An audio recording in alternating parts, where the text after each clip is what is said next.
O que é o movimento conservador brasileiro? Quem são essas pessoas? Quantas são? De onde surgiram? E quando se reuniram pela primeira vez?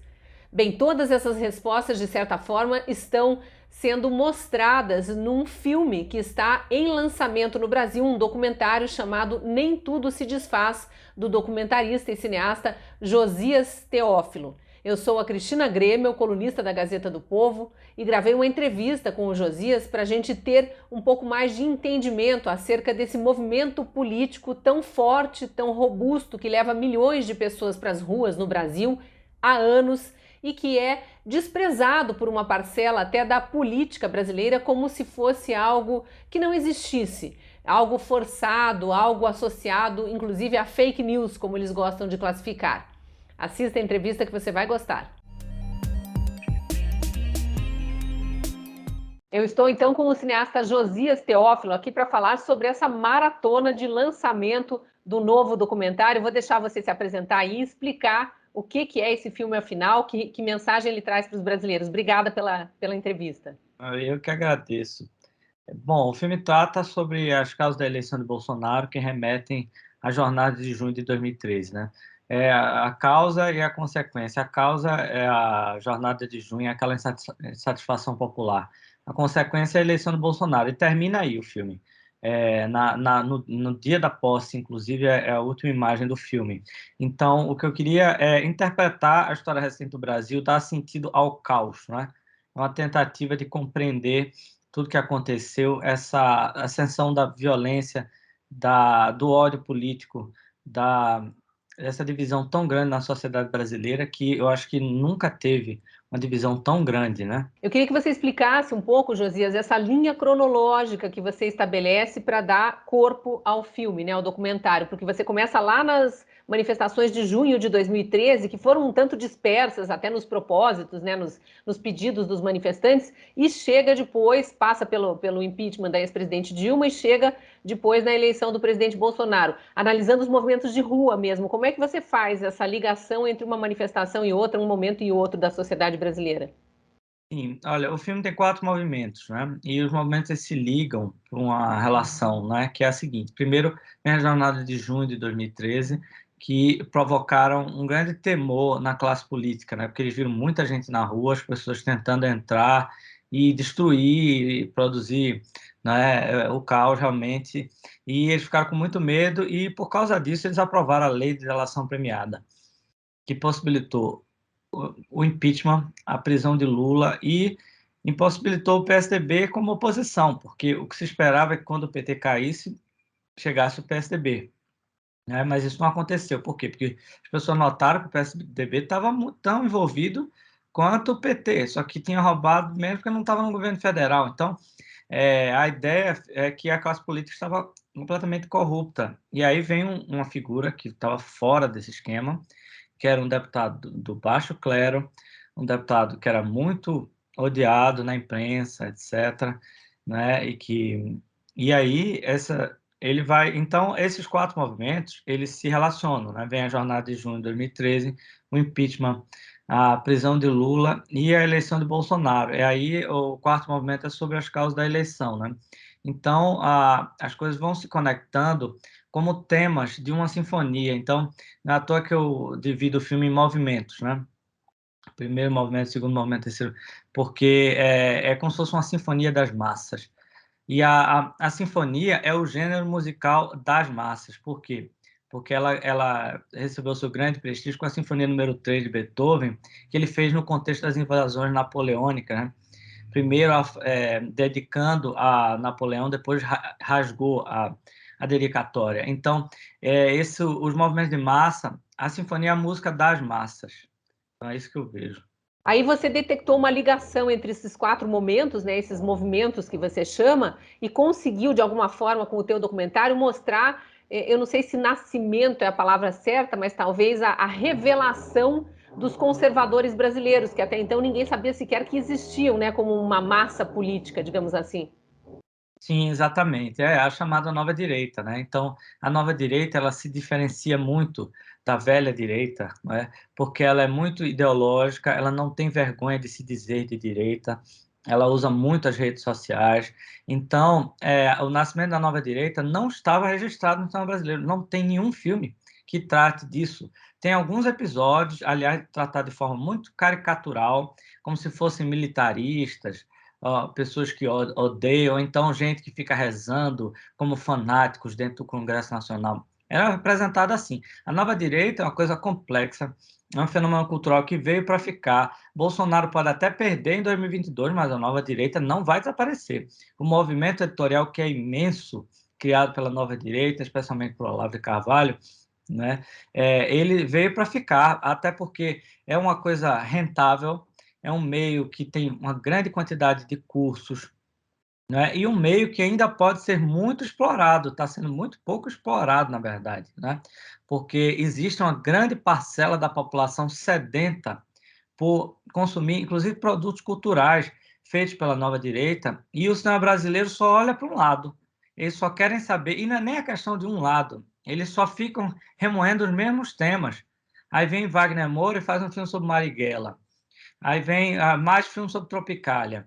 Então, mais documentário sobre a época da ditadura. Olha, as pessoas, ninguém aguenta mais essas coisas, ninguém tem o mínimo interesse nessas coisas, porque elas foram tão exploradas que você nem aguenta mais. Então, a nova direita ela veio para renovar em vários aspectos. E eu acho que os grandes frutos da nova direita ainda estão por vir. Eles vão vir como na forma de livros, de filmes, de cursos, de coisas que ainda a gente não consegue nem imaginar, mas que esse público está aí sedento. E eu vejo, por exemplo, eu viajando por cada parte do Brasil, lugares os mais distintos possíveis, e vejo a recepção das pessoas, como elas estão gratas por entender a história deles próprios, porque, observe, as pessoas que estão vendo meu filme, elas, não raro, são protagonistas dessa história, porque elas estavam nessas manifestações. Inclusive, estavam em várias dessas manifestações. Então, elas podem se ver lá. Então, eu estava lá em Blumenau e as pessoas estavam vendo a imagem de Blumenau, de uma manifestação pelo impeachment, e aplaudiram. E foi muito emocionante, foi lindo isso. Pois é, você usa imagens no documentário de vários lugares do Brasil, justamente para mostrar que não foi algo que aflorou num grande centro necessariamente, mas foi um movimento nacional, né? Sim, exatamente. As cidades todas, é uma coisa impressionante, a mobilização local e esses fenômenos que a gente está mostrando no filme, eles não acabaram. Você vê o 7 de setembro, mostrou isso. Continuou. Você vê que em junho de 2013 estava esquerda e direita, todo mundo junto, né? A esquerda é embrionária, a direita é embrionária e a velha esquerda, né? Estava todo mundo ali. De repente se dividiu e foi uma divisão profunda que tem características que se mantêm até hoje. Por exemplo, as manifestações da esquerda têm sempre vandalismo, destruição, e eles sabem explorar muito essas imagens, fotografar, expor. Eles são organizados, eles fazem. Agora, a direita, apesar de não ter essa organização e não ter gente qualificada para fotografar, para filmar, etc., como a esquerda tem, a direita tem uma grande capacidade de viralização. Então, a direita, ela faz, porque observe, as massas não são só físicas, as massas são digitais, né?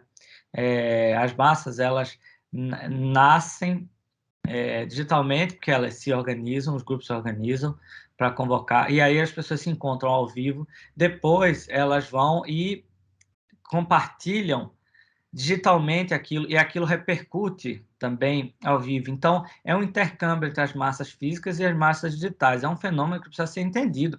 E o cinema brasileiro ignorou solenemente isso aí. E no jornalismo, boa parte do jornalismo trata como se fosse apenas fake news. Isso aí é material de fake news que é compartilhado no WhatsApp. Olha, a coisa é mais complexa do que isso, viu? É mais complexa e acho que quando tentam negar a existência ou até difamar mesmo, como a gente vê, dão mais corpo ainda. Você citou as manifestações de 7 de setembro e a gente tem uma comparação muito próxima que teve na sequência de 12 de setembro, que foi uma tentativa de juntar aqueles que se chamam terceira via, né, os que estariam no centro, enfim, que a gente viu que praticamente não existe. E no mesmo dia 7 de setembro, a esquerda tentou fazer um contraponto e ficou sumida no meio das multidões que foram para as ruas de verde e amarelo, clamando por pautas conservadoras mesmo, né, que é em defesa de liberdade, pedindo impeachment de ministros do STF que não respeitam a Constituição, enfim, são pautas que a gente está vendo realmente no movimento conservador, né? Mas eu queria voltar um pouco atrás do que você disse, você mencionou o Olavo de Carvalho, por exemplo, quando você falava da questão do início, de estar aflorando ainda uma demanda que está por vir de cunho cultural, educacional, né, de dominar espaços que foram dominados pela esquerda ou reconquistar espaços, talvez seja a palavra melhor, né? Cita para mim, na tua visão, a importância de Olavo de Carvalho nesse contexto, porque é outro que é muito difamado, é acusado de fake news, tentam toda hora depreciar e é um grande pensador brasileiro, né? Exato. Olha, tem um pensador de esquerda, que é o Christian Lynch, que inclusive é um dos entrevistados do meu filme, que ele diz que o Olavo de Carvalho é o filósofo mais influente da história do Brasil. E eu acho que é verdade, porque tem pensadores muito influentes na história brasileira, né? Mas, assim, ao longo prazo, no momento em que ele viveu, a influência que ele teve é impressionante. E essa influência tem um motivo, que é o seguinte: Olavo, ele chegou a escrever para todos os grandes jornais, participar da Globo News, etc. Mas ele foi sendo expulso de cada um desses lugares, né? E ele precisava ganhar dinheiro. Ele estava lá na Virgínia, morando lá, ele precisava pagar a faculdade da filha dele, que é a Leila, e para isso ele inventou um curso online de filosofia, que foi pioneiro nessa área. Ele lançou em 2008, e esse curso agregou dezenas de milhares de pessoas, literalmente cerca de 20 mil pessoas passaram por aquele curso, né? E isso se tornou, observe, um filósofo sem intermediários. Ele não tem uma universidade, ele não tem um meio de comunicação, ele não tem nada. Ele tem ele dando o curso para os alunos dele. E isso, o motivo disso havia sido por causa do ele não ter espaço. Ele conseguiu abrir um espaço sem precedentes e ter uma força política tremenda, que é maior do que indicar cargos. Olha, quando ele começou a indicar os vários cargos para o governo, o pessoal da imprensa veio me procurar para perguntar, para entender aquilo. Aí eu disse: olha, isso aí não tem a menor importância. A importância do Olavo não está aí, indicar cargo nem indicar cargo. Olavo deu a linguagem que as pessoas usam, inclusive nas ruas, marxismo cultural, guerra cultural, tantas coisas, tantos termos, Foro de São Paulo, que até os militares usam, que até o MBL usa. Então, até gente que é inimiga do Olavo usa. Então, isso é um poder tremendo que ainda precisa ser estudado seriamente, né? E Olavo está vivo, está atuante, né? E não está escrevendo mais assim com aquela frequência, mas ao mesmo tempo os alunos estão aí ocupando postos, fazendo editor, fazendo curso. Então, é o elemento mais forte dessa nova direita. Ele é, como ele falou, ele é o parteiro da nova direita. E você falando aí me faz pensar que talvez seja ele o responsável, aí sim, pela palavra nascimento ou surgimento, e não ressurgimento, né? Surgimento desse fenômeno digital. Porque quando você fala que a direita é muito coesa e muito forte digitalmente, pode ter vindo desse momento em que se descobriu aluno de um curso online, de uma pessoa de direita que espalha conhecimento conservador, né? E de alguma forma fomentou isso, não acha? Sim, sem dúvida. Olha, tem uma moça que fez doutorado na USP, que é a Camila Rocha. Ela escreveu um livro chamado Menos Marx, Mais Mises.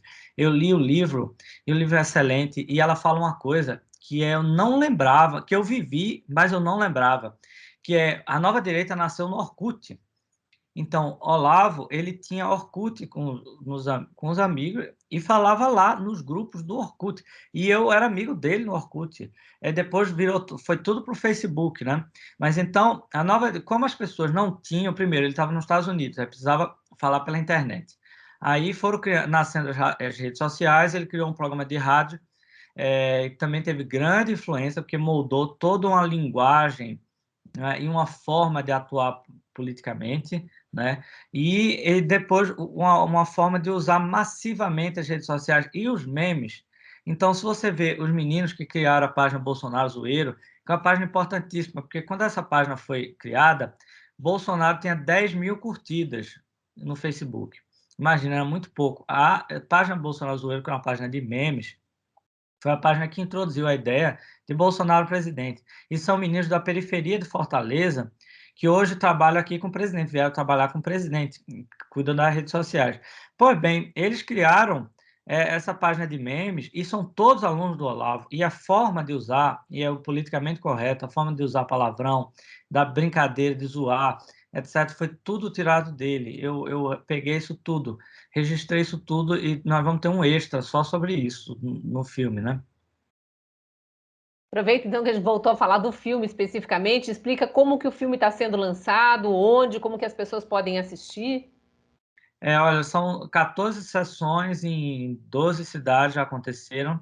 A próxima é Florianópolis, né, que eu vou dia 26, vou estar lá e vou debater, inclusive, lá depois da sessão. E o filme está em cartaz no Petra Belas Artes e agora está entrando pela quinta semana em cartaz, devido ao sucesso que está tendo de público, de acordo com a pandemia. Claro, os cinemas não estão lotando por causa do contexto, mas de acordo com o que está tendo um bom público. E nós estamos muito felizes, a recepção tem sido muito boa, são várias cidades, eu rodei o Brasil inteiro e ainda vou rodar mais. E em novembro eu vou para os Estados Unidos lançar o filme lá nos Estados Unidos com o Steve Bannon, né? Ele vai organizar a sessão para convidados e depois em Miami. Vai ser um evento bem interessante para ver a reação das pessoas de fora para o que aconteceu no Brasil, né? Porque, inclusive, vai ter outro título que é The Brazilian Revolution, porque não podia ser tão poético, chegar para um público que não conhece bem o assunto, então tem que ser mais direto. Então, é a Revolução Brasileira, é isso mesmo que está acontecendo, é uma revolução. Já que você falou não podia ser poético, explica o título, que é poético, para a versão brasileira. Olha, eu estava procurando um título para o filme, eu já estava já filmando o filme e não tinha o título. Aí eu abri o livro do Bruno Tolentino e tinha lá, nem tudo se desfaz, anda em tudo um resquício. Aí eu lembrei da frase do Marx que diz, tudo que é sólido se desmancha no ar. E eu entendi como uma oposição a outro, né?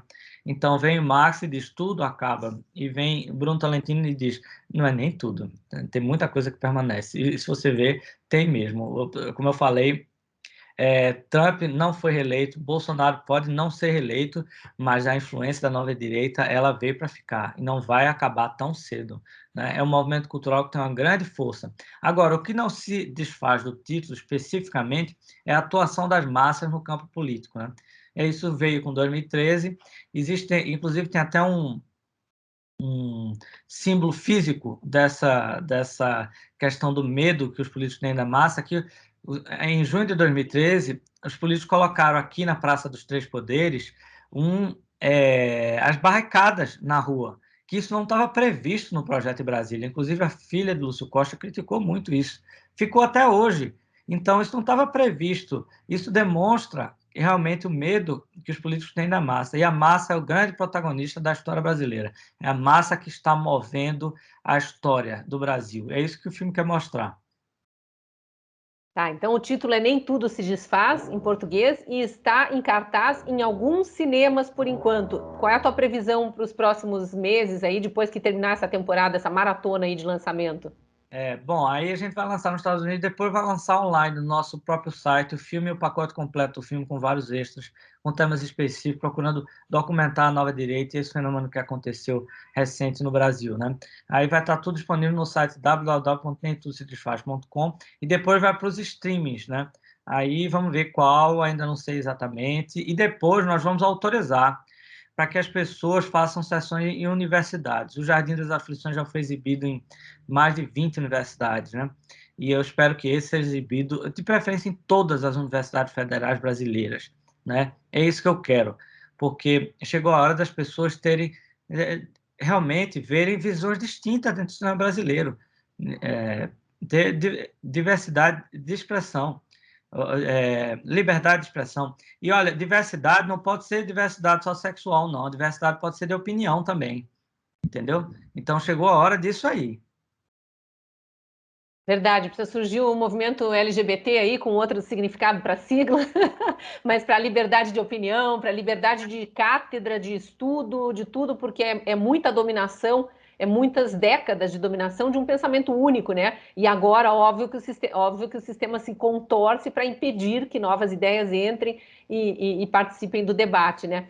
Então, só para finalizar, que eu acho que não podia deixar de fazer essa pergunta, você sofreu sofre ou prevê que sofrerá censura com esse filme ou com outras obras que já apresentou?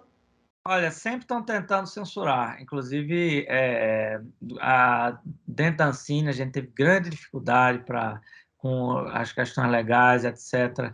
Os cinemas, muitos cinemas não querem passar o filme, o que eu acho uma atitude de censura realmente, que é lamentável. Eles disseram que não passam filmes políticos, mas passaram Marighella, que eu achei muito curioso, né? E os filmes da esquerda, os filmes políticos da esquerda, na verdade, eles terminam passando. E aí, agora, nas universidades, a gente sabe o que vai acontecer. Vai ter reação e vai ter reação violenta. E eu preparei um pôster com a cara de Bolsonaro, porque eu quero realmente que tenha um grande impacto. Eu quero que as pessoas vejam. Olha, eu vi vários posters com a cabeça da Dilma, né? Inclusive ela assim, de frente, de lado. Aí eu disse, então quer dizer que eu não... Imagina se eu colocasse o rosto de Bolsonaro, né? Aí depois eu disse, então quer dizer que eu não posso, então eu vou fazer. Então nós vamos fazer uma coisa assim para realmente para chamar atenção, para que... e olha, a coisa que mais chama atenção, eu aprendi isso com o Jardim das Aflições, é pôster rasgado. Entendeu? Quando você arranca um posto, aí todo mundo quer saber o que é aquilo que vai acontecer, todo mundo quer ver esse filme, é a melhor coisa. Você está quase dizendo aí, vandalismo é bem-vindo, rasguem, pichem, pintem, façam um bigodinho, sujem o dente.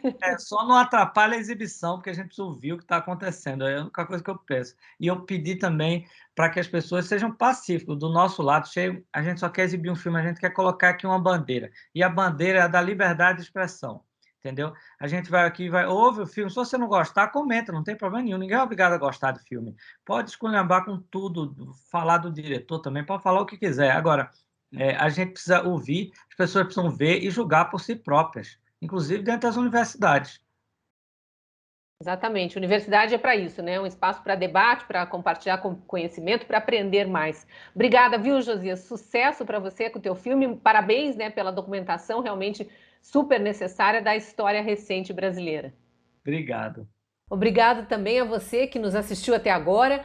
E eu agradeço especialmente aos assinantes da Gazeta do Povo, porque são os assinantes que permitem a produção de conteúdos como esse, inclusive para serem disponibilizados depois nas redes sociais da Gazeta, para que mais gente conheça as nossas convicções, a nossa linha editorial e venha se juntar a nós. Se você tem interesse, eu te faço o convite para acessar o link da promoção para novos assinantes que está na descrição desse vídeo. Você também pode aproveitar o QR Code da tela, dar acesso à promoção. E mais um convite, esse é de graça. Você pode baixar o e-book A Revolução dos Bichos. É uma nova tradução do clássico de George Orwell que fala do comunismo, dos perigos do comunismo, fazendo uma analogia a uma invasão de uma fazenda feita por animais. O link, como eu disse, está na descrição do vídeo. O e-book é de graça, ele é todo traduzido e ilustrado por profissionais contratados pela Gazeta do Povo. Um presente para você, leitor e telespectador. Eu sou colunista da Gazeta, publico conteúdos exclusivos lá e espero que você se junte à nossa comunidade para eu te ver também na Gazeta. Até lá!